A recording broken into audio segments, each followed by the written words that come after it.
Do you want to work your job till you're 65? Does renting feels like throwing money out of the window? There must be a better way. Stay tuned to the end of this video and learn about how to become a homeowner if you don't have properties at the moment. So first, you need to know the rules of the game. I've talked about the main ways to make money from real estate in my video.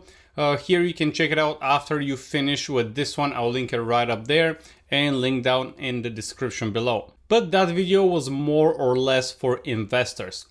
What if you're just a regular guy with a regular job and you're still renting and you're not a big fan of that situation? On this channel, I talk about finances and how to be rich, not to look rich. Like I said, you need to know the rules of the game.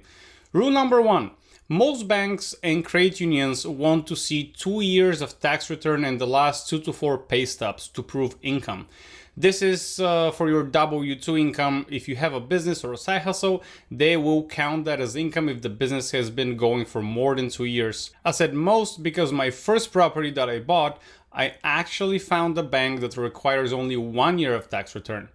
Yes, the interest rate was higher, but don't worry about that. You can always refinance after 6 months living in the property. Do you have other assets like crypto, stocks, bonds, 401k, IRAs, and so on, that the bank will require those documents from you as well? Also, keep in mind that due to money laundering law, the bank would ask you to source or prove where the money you're going to use for purchasing the property came from.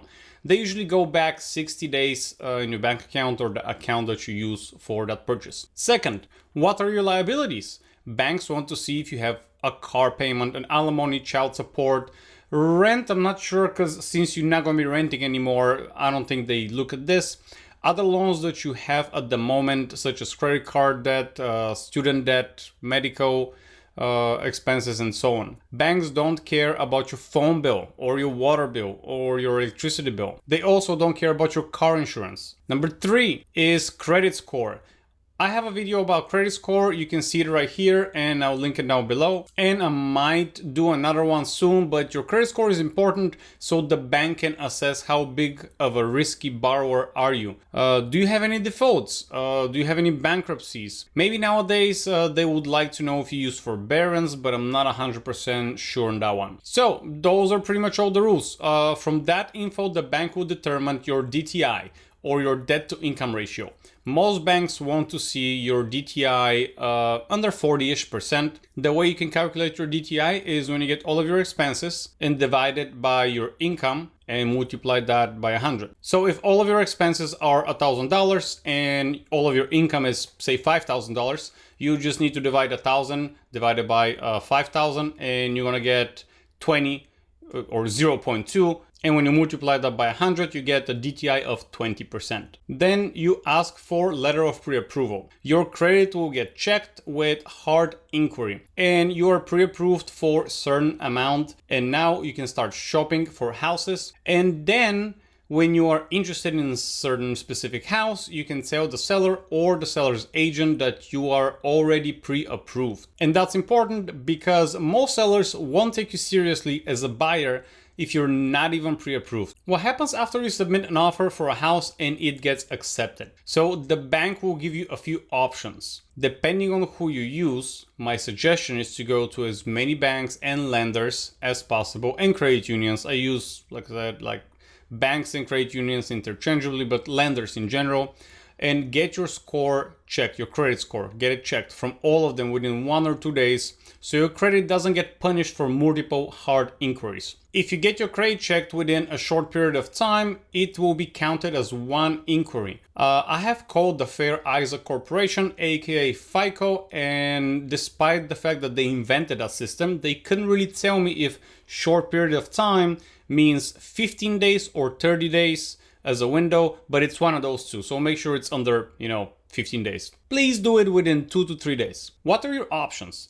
Recently, I went to a credit union and for a first-time home buyer, which we're talking about right now, they will write you a mortgage for 0% down. There's also the option, which I took advantage of in 2018 when I bought my first property, of 3.5% down. So for $250,000 house, you have to bring $7,500 at closing and get a house. Keep in mind that closing cost is about 3%, so some banks or credit unions will cover that for you, but some will add it to the loan and some will just pay it for you outright. So ask the right questions. When you talk terms, ask the right questions. Also, negotiate the terms. Here is a video that I talk about the fact that you only get what you negotiate for in life, not what you deserve. So ask the right questions and negotiate. The banks are flexible. If it's not a federal law and it's a bank law, they can change it. If you're still watching, just a reminder, guys, that you can watch that video on a faster speed. And don't forget to smash the like button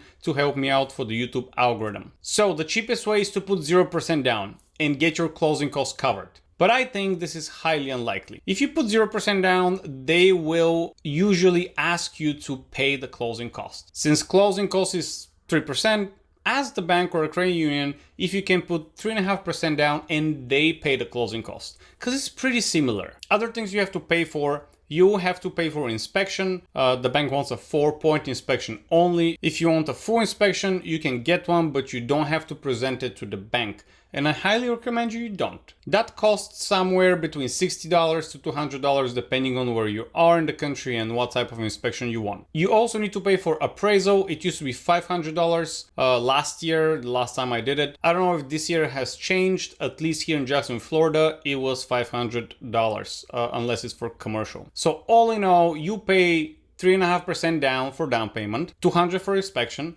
and $500 for appraisal. You have to be cash ready with $9,450 to own a $250,000 asset. This is called money leverage. It is almost a 30 times multiple. The money that you put down versus the value of the asset that you obtain is like 26, 27 times. So that's amazing. I'm giving an example with a property that is $250,000 because the median price for Jacksonville, Florida, where I live, is that much. That's the median price. Do I suggest you to buy a $250K house? No. Why? Because on this channel we talk about how to be rich, not how to look rich, not how to be in someplace nice with a pool. We just want to build wealth without all the hype. The most expensive property I have ever bought was $115,000. So if you decide to take my advice, get a fixer-upper for $150,000 if you can. Obviously, that depends where you live. If you live in New York City or California for $150,000, maybe you can get a shed and call it a day. Anyways, for $150K property, you have to have $5,950 considering you put 3.5% down and pay for appraisal and inspection, but the bank covers the closing cost. That's pretty much it. There is no magic.